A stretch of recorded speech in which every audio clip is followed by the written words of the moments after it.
மஞ்சள் மஞ்சள்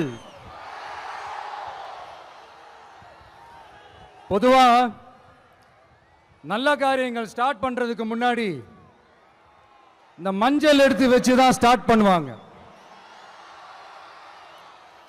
நம்ம வீட்டில் கூட நம்ம அம்மா அக்கா தங்கைகள் நமக்காக நாம நல்லா இருக்கணும்ன்றதுக்காக மஞ்சள் புடவை கட்டிக்கிட்டு தான் வேண்டிக்குவாங்க. அப்படி அந்த மஞ்சள்னாலே ஒரு தனி வைப்பு தாங்க. நம்ம கொடியில கூட அந்த வைப்ரண்டான அந்த எனர்ஜெட்டிக்கான அந்த மஞ்சள் இருக்குமே, அந்த மாதிரி மங்களகரமான மஞ்சள் விளையிற பூமி தான் இந்த ஈரோடு பூமி. இங்க வந்து மஞ்சளை பத்தி பேசாம வேற எங்க போய் பேசுறது? அது மட்டும் இல்ல, இங்க ஒரு மகத்தான ஒரு மனிதரை பத்தி நம்ம பேசி ஆகணும். இந்த ஈரோடு மண் விவசாயத்துக்கும் பேர் போன மண். இங்க நடக்கிற அந்த விவசாயத்துக்கு மிக முக்கியமான ஒரு கவசமா இருக்கிறது என்ன தெரியுமா? காலிங்கராயன் அணை, காலிங்கராயன் கால்வாய். காலிங்கராயன் அணை கட்டினதுலையும் கால்வாய் வெட்டினதுலையும் உயிரான உணர்வு பூர்வமான நிறைய விஷயங்கள் இருக்குது. அப்படி அந்த ப்ராசஸ்ல அவர் அந்த அணை கட்டும் போதும் கால்வாய் வெட்டும் போதும் ரொம்ப சோர்வடைஞ்சிட்டாராம். அப்ப அவங்க அம்மா அதை பார்த்துட்டு சொன்னாங்களாம், மகனே காளிங்கா, தயிர் வித்த காசு தாழ்வாரம் வரைக்கும் இருக்குது, மோர் வித்த காசு முகுட வரைக்கும் இருக்குது, அதை எடுத்துக்கிட்டு போய் அணைய கட்டியா கால்வாய வெட்டியான்னு சொல்லி தைரியம் கொடுத்தாங்களா. பெத்த அம்மா கொடுக்கிற அந்த தைரியம் இருக்கு பாருங்க, அதை தாண்டி வேற எதுவுமே கிடையாதுங்க. ஒரு மனுஷனால எதையும் சாதிச்சு காட்ட முடியும். அப்படி ஒரு தைரியத்தை தான் இப்ப நீங்க என்னுடைய அம்மா அக்கா தங்கைகள் நண்பா நண்பிகள் தோழர்கள் எல்லாரும் எனக்கு கொடுத்திருக்கிறீங்க. அதே தைரியத்தை, அதே துணையா என் கூட நிக்கிறீங்க. இதை எப்படி நம்ம பிரிச்சு விடலாம்? இதை எப்படி நம்ம கெடுக்கலாம்? என்னெல்லாம் அவதூறுகள் நம்ம விஜய் மேல சொல்லி மக்களை நம்ப வைக்கலாம்? என்னெல்லாம் சூழ்ச்சிகள் நம்ம விஜய் மேல பண்ணி மக்களை நம்ப வைக்கலாம்? இப்படி சூழ்ச்சிகளை மட்டுமே நம்பி பொழப்ப நடத்துற சில சூழ்ச்சிக்கார கூட்டங்கள் இதை தொடர்ந்து செஞ்சுக்கிட்டு தான் இருக்கு. ஆனா அவங்களுக்கு தெரியாது, இது இன்னைக்கு நேத்து வந்த உறவு இல்ல. கிட்டத்தட்ட 30-33 வருஷத்துக்கு மேல இருக்கிற உறவு. ஏன் நான் சினிமாக்கு வந்தப்போ எனக்கு வயசு 10, அப்பல இருந்தே இந்த உறவு ஸ்டார்ட் ஆகி போயிட்டு இருக்குன்னு அவங்களுக்கு தெரியாம போச்சு. அதனால என்ன பண்ணாலும், நீங்க என்ன ட்ரை பண்ணாலும், எல்லாத்தையும் விட்டுட்டு மக்களுக்காக வந்திருக்கிற இந்த விஜய மக்கள் ஒரு நாளும் கைவிட மாட்டாங்க. மக்கள் கூடவே நிக்கிறாங்க, கூடவே நிப்பாங்கன்னு அவங்களுக்கு தெரியாம போச்சு. என்னப்பா நிப்பீங்கல்ல? உங்களை நம்பிதாப்பா வந்திருக்கிறேன். அதான் இந்த சத்தம் தாங்க வாழ்நாள் பூரா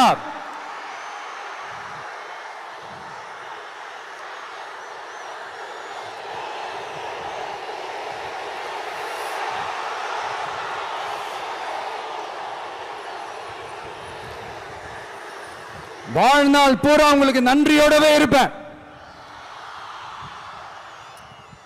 இப்போ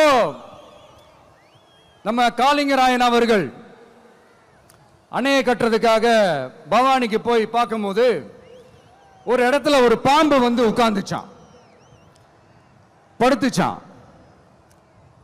அது படுத்த இடத்துல தான் அவர் அணையை கட்ட ஸ்டார்ட் பண்ணாராம். அப்புறம் அந்த பாம்பு வளைஞ்சி நெளிஞ்சி போற இடத்துலலாம் கால்வாயை வெட்டினார்னு சொல்லி சில வாய்மொழி கதைகள்லாம் சொன்னாங்க. தண்ணியை சேமிச்சு வச்சு குடிக்கிறதுக்கும் விவசாயத்துக்கும் வழி வகுக்கிறது எவ்வளவு பெரிய ஒரு நல்ல விஷயம். ஸோ இந்த மாதிரி நல்ல விஷயங்கள்லாம் செஞ்சிட்டு கதைகள் சொன்னா பரவாயில்ல, எதுவுமே செய்யாம கதைகளை மட்டும் அடிச்சு விடுறது எப்படி? அத்திக்கடவு அவிநாசி திட்டத்தை இன்னும் விரிவுபடுத்தினா அந்த 3 மாவட்டத்தில் இருக்கிற லட்சக்கணக்கான மக்களுக்கு எவ்வளவு பிரயோஜனமா இருக்கும். எத்தனையோ லட்சம் ஏக்கர் நிலங்கள்ல விவசாயம் நடத்தினா எவ்வளவு பிரயோஜனமா இருக்கும்.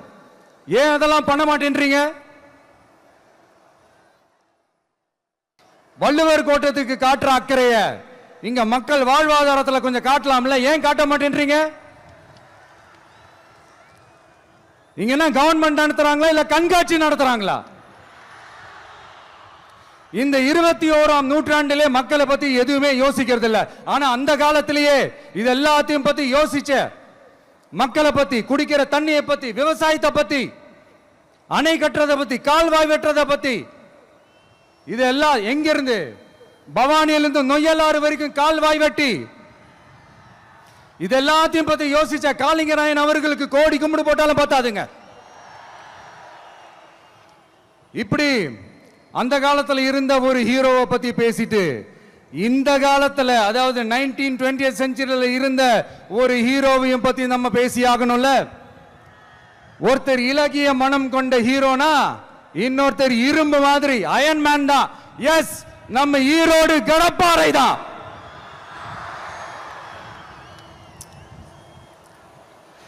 ஒட்டுமொத்த தமிழ்நாட்டையே திருப்பி போட்ட சீர்திருத்த நெம்புகோல் ஈரோடு மாவட்டத்தில் பிறந்த அவர்தான். இந்தியாவுக்கே இடஒதுக்கீடு சம்பந்தமான அரசியல் சட்டத்தை திருத்தறதுக்காக போராட்டம் நடத்தினவர் யாரு? நம்ம தந்தை பெரியாரு. 100 வருஷத்துக்கு முன்னாடியே வகுப்பு வாரி பிரதிநிதித்துவம் வேணும்னு கேட்டவர். அன்னைக்கும் சரி இன்னைக்கும் சரி ஒரு ஆச்சரியத்தோட பார்க்கக்கூடிய ஒரு மனிதர், நம்மளுடைய கொள்கை தலைவர். அப்ப அண்ணாவும் எம்ஜிஆரும் யாரு? பெரியார் அவர்கள் கிட்ட இருந்து எங்களுக்கு தேவையான கொள்கைகளை எடுத்துக்கிட்டோம். அவரை ஃபாலோ பண்ற, அவரை வழிகாட்டி ஏத்துக்கிட்ட அண்ணா அவர்கள் கிட்ட இருந்தோம், எம்ஜிஆர் அவர்கள் கிட்ட இருந்தோம் தேர்தல் அணுகுமுறையை எடுத்துக்கிட்டோம். அண்ணாவும் எம்ஜிஆரும் தமிழ்நாட்டோட சொத்து, அவங்கள பயன்படுத்துறத பத்தி யாரும் இங்க கம்ப்ளைண்ட்லாம் பண்ண முடியாது. அண்ணா எங்களோடது, எம்ஜிஆர் எங்களோடது, நீங்களாம் எடுத்துக்க கூடாது அப்படிலாம் யாரும் இங்க அழுதுட்டு இருக்க முடியாது, சொல்லிவிட்டேன். அதனால நாங்க ஒரு வழியில அரசியல் செஞ்சுக்கிட்டு போயிட்டு இருக்கிறோம். உங்களுக்கு தான் டிவிக்கே ஒரு பொருட்டே இல்லைல்ல, அப்புறம் ஏன் கதறீங்க? அப்புறம் ஆளாளுக்கு அங்க போயிட்டு இங்க போயிட்டு புலம்பி தள்ளிக்கிட்டு இருக்கிறீங்க. இது எப்படி இருக்கு தெரியுமா? எனக்கு பயம் இல்ல, எனக்கு பயம் இல்ல அப்படின்னு சத்தமா சவுண்ட் விட்டுக்கிட்டே சத்தமா பாட்டு பாடிக்கிட்டே இந்த நடுங்கிக்கிட்டே சின்ன பசங்க நடந்து போவாங்க, அந்த மாதிரி இருக்கு. முதல்ல மண்டையில இருக்கிற கொண்டே மறைங்க சார்.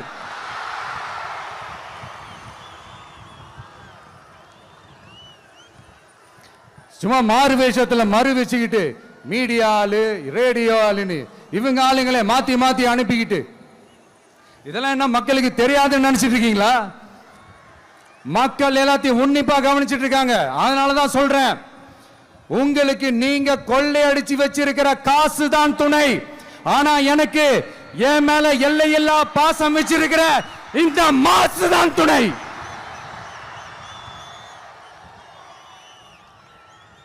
பெரியார் அவர்கள் கிட்ட இருந்த அந்த செல்வாக்கையும் அந்த பதவிகளையும் அந்த பவரையும் வச்சுக்கிட்டு அவர் என்ன சொன்னார் தெரியுமா? இவ்வளவு செல்வாக்கு, இவ்வளவு பதவிகள், இவ்வளவு பவர் இருந்தோம் நான் ஒரு 5 பைசா காசு சம்பாதிச்சிருப்பேனா? எனக்கோ இல்லை என் குடும்பத்துக்கோ பட்டங்கள் வேணும், பதவி வேணும்னு ஏதாவது கேட்டிருப்பேனா? இல்லை ஏதாவது லாபம் பார்த்துருப்பேனா? இல்லை எதுக்காவது ஆசைப்பட்டிருப்பேனா? ஆனா அவர் பேரை சொல்லிக்கிட்டு, அவருடைய கொள்கையை ஃபாலோ பண்றதா சொல்லிக்கிட்டு இப்ப ஆட்சியில இருக்கிறவங்க என்னெல்லாம் செய்யறாங்கன்னு.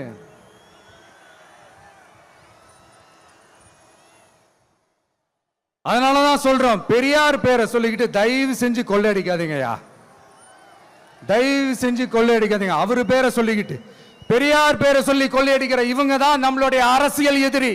மக்களை நீங்க சொல்லுங்க, நம்மளுடைய அரசியல் எதிரி யாரு?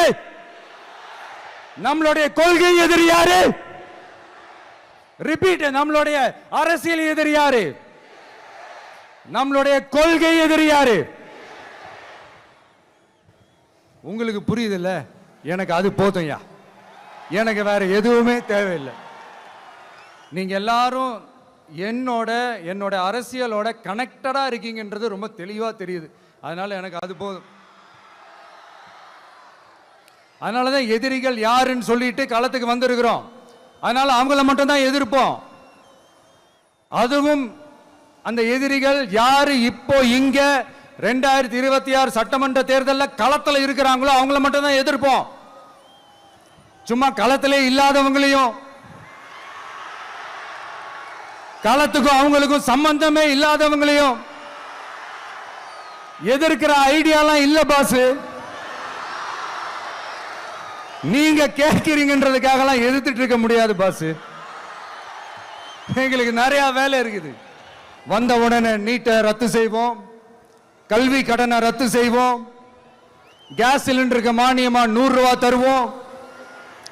என்னெல்லாம் அடிச்சு விட்டுட்டு இன்னி வரைக்கும் கேட்கிறேன், இதெல்லாம் சொன்னாங்களே செஞ்சாங்களா? இவங்க எப்பவுமே இப்படிதான், சொல்றது ஒண்ணு செய்யறது ஒண்ணு. திமுகவும் பிரச்சனைகளும் ஃபெவிகால் போட்டு ஓட்டின ஃப்ரெண்ட்ஸ் மாதிரி ஒன்னில இருந்து ஒன்ன பிரிக்கவே முடியாது. பெரியார் பேரை மட்டும் சொல்லிக்கிட்டு எப்படி அவரோட கொள்கைகளுக்கு எதிராக செயல்படுறாங்களோ அப்படிதான் இந்த மஞ்சள் நகரத்தோட மஞ்சளுக்கும் ஒண்ணும் பண்ணல, மஞ்சள் விவசாயிகளுக்கும் ஒண்ணும் பண்ணல. ஆராய்ச்சி மையம், சிறப்பு மையம்னு கோடி கோடியா டெண்டர் விட்டாங்க, பேருக்கு கட்டிடத்தை கட்டினாங்க. ஆனா உலகமே போட்டி போட்டு வாங்குற மஞ்சளை மதிப்பு கூட்டி விற்பனை செய்ய, அதோட வேல்யூ இன்க்ரீஸ் பண்ணி நம்ம விவசாயிகளுக்கும் இந்த மாவட்ட மக்களுக்கும் நன்மை செய்ய இதுவரைக்கும் என்ன செஞ்சிருக்காங்கன்னு யோசிச்சு பார்த்தா ஒரு பெரிய ஜீரோ தான். கரும்பு நெல்லுக்கு அரசாங்கம் விலை பிக்ஸ் பண்றாங்க, அதையும் ஒழுங்கா பண்றதில்ல, ஒவ்வொரு முறையும் பிரச்சனை. அங்க நெல் கொள்முதல் செய்யறதுல ஊழல். சரி, நாம கஷ்டப்பட்டு விளைய வச்சது வீணா போக கூடாதுன்னு நினைச்சு நம்ம விவசாயிகள் கேட்கிற லஞ்சத்தை கொடுத்தாலும் அதுக்கப்புறம் கூட அந்த கொள்முதல் ஒழுங்கா நடக்கிறது இல்லை. அதையும் தாண்டி ஏதோ ஒரு விலை விவசாயிகளுக்கு கிடைக்குது. அப்படிலாம் இல்லாம ஒழுங்கா நேர்மையா நம்ம மஞ்சளுக்கும் நியாயமான விலை பிக்ஸ் பண்ணி தரமான விதைகளை கொடுத்தா என்ன குறைஞ்சா போயிடுவாங்க? இதெல்லாம் யோசிக்கிறதுக்கு அவங்களுக்கு நேரமே இல்லை. 24/7 அவங்களோட யோசனை என்ன தெரியுமா? இந்த விஜயை எப்படி முடக்கலாம், தமிழக வெற்றி கழகத்தை எப்படியெல்லாம் முடக்கலாம், அப்படிதான் அவங்களுடைய சிந்தனையே 24/7. எத்தனையோ வருஷத்துக்கு முன்னாடி நம்ம காளிங்கராயர் நதிகளின் இணைப்புக்கு முன்னோடியா இருந்தார். பவானி ஆத்துல வர அதிகமான தண்ணீர் அணை கட்டி தேக்கி தண்ணீர் வறட்சியான பகுதிகளுக்கு அனுப்பினாரு. ஆனா இன்னைக்கு இவ்வளவு நவீன வசதிகள் இருந்தோம், இவ்வளவு சயின்ஸ் வளர்ச்சிகள் இருந்தோம், இவ்வளவு டெக்னாலஜி வளர்ச்சிகள் இருந்தோம், அவங்க வாக்குறுதியில் ஒன்று கொடுத்தாங்கல்ல, பவானி நொய்யலாறு அமராவதி 6 இணைப்பு திட்டத்துக்கு ஒரு துரும்ப கூட கிள்ளி போடல. வாக்குறுதி நம்பர் 103 சொன்னாங்களே, செஞ்சாங்களா? ஆறுகளை சுத்தப்படுத்த பல்லாயிரம் கோடி நிதி ஒதுக்குவோம், தமிழ்நாட்டில் உள்ள ஆறுகளை சுத்தப்படுத்துவோம்னு சொன்னாங்களே, செஞ்சாங்களா? ஆனா ஆத்து மணலை கொள்ளையடிக்கிறதுல மட்டும் வேலையை கரெக்டா செய்வாங்க. கொஞ்சம் மசந்தா மற்ற மாவட்டங்கள்ல மணல் காணாம போன மாதிரி, மலைகள் காணாம போன மாதிரி, நம்ம மாவட்டத்தில் தனி வளத்தை கொடுத்த செம்மண்ணும் காணாம போறதுக்கு வாய்ப்பு இருக்கு மக்களே. நம்ம மண்ணுக்கும் நம்ம ஆத்துக்கும் நம்ம விவசாயிக்கும் தான் இந்த மோசமான நிலைமை. அதனால ஏதாவது தொழில் செஞ்சு பிழைக்கலாம்னு பார்த்தா அதுக்கும் எங்க விடுறாங்க. தொழில்னு பார்த்தா 30% நெசவாளர்களுக்கு கூலி பாக்கி. அரசாங்கம் நம்ம நெசவாளர்கள் கிட்ட இருந்து கொள்முதல் செய்த வேட்டி சேலைக்கான கூலியை கூட போராடித்தான் வாங்க வேண்டியதா இருக்குது. அது சலுகையோ உதவியோ நலத்திட்டமோ கிடைக்காது. நம்ம உழைப்புக்கான ஊதியம், நம்மளோட உரிமை, அதுக்கே போராட வேண்டிய நிலையில தான் இந்த அரசாங்கம் நம்மளை வச்சிருக்கு. நல்லா பார்த்துக்கங்க மக்களே, உரிமைக்கு குரல் கொடுத்தவங்க தான் இவங்க. சிறு குறு தொழில்கள் பீக் ஹவர்ஸ் சார்ஜ்னு கரண்ட்டுக்கு அநியாய விலை வச்சு அதையும் செய்ய விடாம நம்மளை முடக்கிடுறாங்க. அந்த பீக் ஹவர்ஸ் சார்ஜ் கொள்ளையால எத்தனை வருஷமா எவ்வளவு பேர் பாதிக்கப்படுறோம், எவ்வளவு தொழில்கள் பாதிக்கப்படுது. நாமளும் கத்துறோம், போராடுறோம், கோரிக்கை வைக்கிறோம். எதையாவது இவங்க கண்டுக்கிறாங்களா? கொஞ்சம் யோசிங்க. ஏன் கண்டுக்க மாட்டேன்றாங்கன்னு கொஞ்சம் யோசிங்க. அப்போதாங்க பிரைவேட்ல அதிக விலைக்கு கரண்ட் வாங்க முடியும், அதுக்கு டெண்டர் விட முடியும். அப்படி டெண்டர் விட்ட மேட்டர்ல எல்லாம் என்ன நடக்கும்னு உங்களுக்கும் தெரியும், எனக்கும் தெரியும், நம்ம எல்லாருக்குமே தெரியும். இந்த மாதிரி ஈரோடுல மட்டும் இல்ல, எந்த மாவட்டத்துக்கு போனாலும் பிரச்சனைகள் மேல பிரச்சனைகள் தான். அதையெல்லாம் தீர்க்கிறதுக்கு ஒரு சொல்யூஷன் கூட சொல்லாம இதுல வேற பெருமையா மாடல் அரசு மாடல் அரசுங்கிறது. இல்ல நான் கேட்கிறேன், கூச்சமா இல்ல? இதெல்லாம் கேட்டா அப்படியே நம்ம பக்கம் யூட்டர்ன் அடிச்சு வந்துருவாங்க. விஜய் என்ன அரசியல பேச மாட்டேன்றாரு, விஜய் என்ன சினிமா டயலாக் மாதிரி பேசுறாரு, விஜய் என்ன பஞ்ச் டயலாக் பேசுறாரு, விஜய் என்ன 10 நிமிஷம் தான் பேசுறாரு, 9 நிமிஷம் தான் பேசுறாரு. நான் எத்தனை நிமிஷம் பேசினா உங்களுக்கு என்ன சார்? நான் எப்படி பேசினா உங்களுக்கு என்ன சார்? உள்ள விஷயம் என்னன்னு பாருங்க சார். ஒவ்வொரு மாவட்டத்துக்கும் போய் மக்கள் ஃபேஸ் பண்ற பிரச்சனைகளை எடுத்து பேசிட்டு இருக்கிறேன். பின்ன அது அரசியல் இல்லாம வேற எதுதான் அரசியல்? உங்களை மாதிரி தனிப்பட்ட முறையில் தரக்குறைவா அசிங்கமா பேசுறதுதான் அரசியல்னா அந்த அரசியல் நமக்கு வராது. வராதுன்னா நல்லாவே வரும். உங்களை விட எனக்கு அது நல்லாவே வரும். வேணான்னு விட்டு வச்சிருக்கிறோம். அப்புறம் உங்களுக்கு நமக்கு என்ன வித்தியாசம்? காஞ்சிபுரத்தில் நாம பேசும்போது உங்களால் அமைக்கப்பட போற ஆட்சியில நம்ம ஆட்சிக்கு வந்த உடனே என்னெல்லாம் செய்ய போறோம்ன்றது சிலது சொன்னோம். அதையெல்லாம் தப்பா புரிஞ்சுக்கிட்டு இப்போ சொல்றேன், விளக்கமா சொல்றேன். நான் சலுகைகளுக்கு எதிரானவன் கிடையாது. மக்களுக்கான சலுகைகளை இலவசம்னு சொல்லி அசிங்கப்படுத்துறதுல எனக்கு உடன்பாடு கிடையாது. மக்கள் காசுல மக்களுக்கு செய்யறதை எப்படி இலவசம்னு சொல்லுவீங்க? அப்படியே செஞ்சிட்டாலும் ஓசில போறேன்னு சொல்லி அசிங்கப்படுத்துறீங்க. என்ன கேட்கறதுக்கு ஆள் இல்லைன்னு நினைச்சீங்களா? மக்களுக்கு ஒண்ணுன்னா இந்த விஜய் வந்து நிப்பா, இந்த விஜய் வந்து கேள்வி கேட்பா. இந்த விஜய் எப்பவுமே மக்கள் பக்கம் தான், அதே மாதிரி மக்களும் என் பக்கம் தான். என் மக்கள் மானத்தோட மரியாதையோட கௌரவத்தோட வாழணும். என் மக்கள் யாருக்கும் கீழே கிடையாது. அப்படி அவங்க கௌரவத்தோட வாழணும்னா அவங்களுக்கான வாழ்க்கை தரம் உயரணும். வாழ்க்கை தரம் உயரணும்னா அவங்களோட வாழ்வாதாரம் உயரணும். வாழ்வாதாரம் உயர்ந்தாதான் பொருளாதாரம் உயரும். பொருளாதாரம் உயர்ந்தாதான் வசதி வாய்ப்புகள் உயரும். இதெல்லாம் உயர்ந்தாலே ஆட்டோமேட்டிக்கா அவங்களோட வாழ்க்கை தரம், அவங்களுக்கான மரியாதை, அவங்களுக்கான கௌரவம் எல்லாமே உயரும். இதுக்கான வழிகள், அந்த சூழல்களை அந்த கவர்மெண்ட் அமைச்சு கொடுக்கணும். இதுக்கான அந்த திட்டங்களை செயல்படுத்தணும். இதெல்லாம் செஞ்சாதான் அந்த அரசாங்கம் ஒரு நல்ல அரசாங்கம். இதைத்தான் சொன்னோம். சொன்னா மட்டும் போதுமா? எப்படி செயல்படுத்துவீங்க? நாங்க என்ன வாயிலே வடை சுடுறதுக்கு டிஎம்கேவா? டிவிகேடா?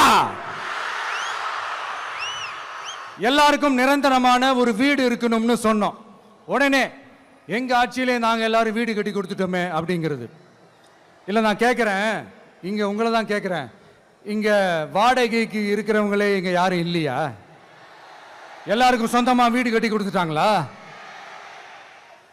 அடுத்து வீட்டில் இருக்கிற ஒவ்வொருத்தரும் மினிமம் டிகிரி படிச்சிருக்கணும் அப்படின்னு சொன்னோம். உடனே எங்க ஆட்சியிலே எல்லாரும் டிகிரி படிச்சு முடிச்சிட்டாங்களே அப்படிங்கிற மாதிரி சொல்றது. அது உண்மைனா ஸ்கூல் லெவல்லையே டிராப் அவுட்ஸ் அதிகமானது யாரோட ஆட்சியிலங்க?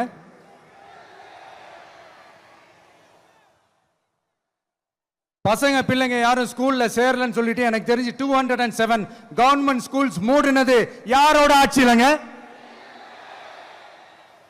இதுல கல்வியில் சிறந்த தமிழ்நாடுன்னு டிராமா வேற.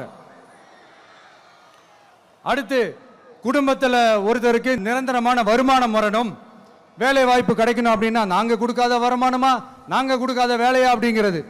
எத்தனையோ லட்சம் காலி பணியிடங்கள் நிரப்புவோம்னு வாக்குறுதி கொடுத்துட்டு ஆட்சிக்கு வந்தீங்களே, எத்தனை லட்சம் காலி பணியிடங்களை நிரப்புனீங்க? அட்லீஸ்ட் 1 லட்சம் காலி பணியிடங்களாவது நிரப்புனீங்களா? இதெல்லாம் சொல்லிட்டு மக்களை ஏமாத்துறது யாரோட ஆட்சியிலங்க? அடுத்து ரொம்ப முக்கியமா, பெண்களுக்கு பாதுகாப்பு இல்ல, சட்டம் ஒழுங்கு சரியா இல்லைன்னு சொன்னா தமிழ்நாட்டில் பெண்கள் பாதுகாப்பு தான் அதிகமா இருக்குதான். நீங்க சொல்லுங்க மக்களே, பெண்கள் பாதுகாப்பு இருக்கு? சட்டம் ஒழுங்கு சரியா இருக்கு? அவங்க சொல்றது உண்மையா? அவங்க சொல்றதை நீங்க ஏத்துக்கிறீங்களா? சத்தமா கேக்குதா சார்? இதுதான் ரியாலிட்டி, இதுதான் நிஜம். நம்மளுடைய ஆட்சியில சட்டம் ஒழுங்குல சமரசமே இருக்காது. அதனாலதான் இவ்வளவு ஸ்ட்ராங்கா சொல்றோம், தைரியமா இருங்க மக்களே. என்ன செய்ய போறோன்றது சிலதெல்லாம் காஞ்சிபுரத்தில் சொன்ன மாதிரி சொன்னா எல்லாத்தையும் தப்பு தப்பா திருச்சி திருச்சி பேசிக்கிட்டு அவதூறு பரப்பிக்கிட்டு. நான் கூட யோசிப்பேன், எம்ஜிஆர் அவர்களும் மேடம் ஜெயலலிதா மேடம் அவங்களும் ஒரே வார்த்தையில சொல்லி இந்த திமுகவை காலி பண்ணாங்கல்ல. நான் கூட யோசிப்பேன், ஏன் இவ்வளவு ஹார்ஷா பேசுறாங்க, ஏன் இவ்வளவு ஹார்ஷா அவங்கள திட்டுறாங்கன்னு யோசிச்சது உண்டு. இப்பதானே புரியுது. அவங்க 2 பேரும் சொன்னதை இப்ப நானும் ரிப்பீட் பண்றேன். திமுக ஒரு தீய சக்தி,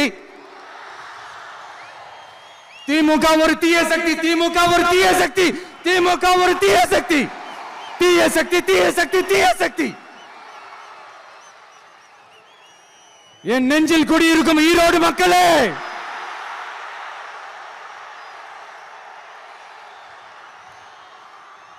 டிவிகே ஒரு தூய சக்தி. எப்படி? டிவிகே ஒரு தூய சக்தி. தூய சக்தி டிவிகேவுக்கும் தீய சக்தி டிஎம்கேவுக்கும் தான் போட்டியே.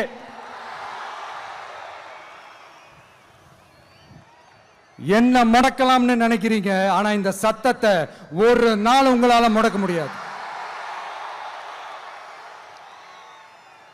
மக்கள் விரோத திமுக அரசை வீழ்த்த மக்கள் சக்தியான நம்மளால மட்டும்தான் முடியும். அண்ணன் செங்கோட்டையன் அண்ணன் அவர்கள் நம்ம கூட வந்து சேர்ந்தது நமக்கு ஒரு மிகப்பெரிய ஒரு பலம். அந்த மாதிரி செங்கோட்டையன் அண்ணன் அவர்கள் மாதிரி இன்னும் நிறைய பேர் வந்து சேர இருக்கிறாங்க. அவங்க எல்லாருக்குமே அந்த உரிய அங்கீகாரத்தை கொடுப்போம். அது மட்டும் இல்ல, அப்புறம் இன்னொரு விஷயம் சொல்ல மறந்துட்டேன். இப்போ ரீசண்டா ஒரு இடத்துல நம்ம சிஎம் சார் அவர்கள் பேசும்போது சொன்னாங்க, என் கேரக்டரையே புரிஞ்சுக்க மாட்டேங்கிறேன்.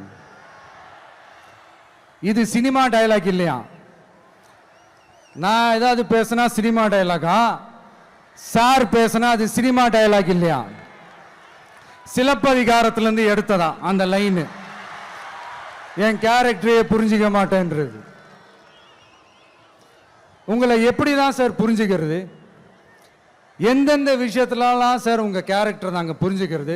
அதையும் நீங்களே சொல்லிட்டீங்கன்னா கொஞ்சம் நல்லா இருக்கும் சார். சட்டம் ஒழுங்குல நாடே சந்தி சிரிக்குது, அதுலையா? பெண்கள் பாதுகாப்புல நாடே சந்தி சிரிக்குது, அதுலையா? பொய் வாக்குறுதிகளா கொடுத்து ஏமாத்தி ஆட்சிக்கு வந்தீங்களே, அதுலையா? எதுல தான் சார் உங்க கேரக்டர் நாங்க புரிஞ்சுக்கிறது? ஆனா ஒண்ணு, தமிழ்நாட்டில் ஆட்சி செய்யற நீங்களும் சரி, ஒன்றியத்தில் ஆட்சி செய்யறவங்களும் சரி, நீங்க 2 பேரும் முதல்ல என்னோட கேரக்டரை புரிஞ்சுக்கணும் சார். என்னோட கேரக்டர்னு சொன்னது நம்ம மக்களோட கேரக்டரை. 2026 சட்டமன்ற தேர்தலோட அந்த கேரக்டரே கொஞ்சம் வேற மாதிரி சார். அத கொஞ்சம் தயவு செஞ்சு நீங்க புரிஞ்சுக்கணும் சார். புரிஞ்சுக்கலனா மக்களே உங்களுக்கு புரிய வைப்பாங்க சார். கான்பிடென்ட்டா இருங்க சார். நல்லதே நடக்கும் சார். வெற்றி நிச்சயம் சார். நண்பா, நண்பிகள், இங்க வந்து எல்லாம் வந்து பார்த்தோம், எல்லாம் நல்லபடியா நடந்தது. சேஃபா வந்துட்டு சேஃபா வீட்டுக்கு போயிடுங்க. எனக்கு எல்லாத்தையும் விட நீங்க தான் எனக்கு முக்கியம். தயவு செஞ்சு சேஃப்டியா போயிட்டு வாங்க.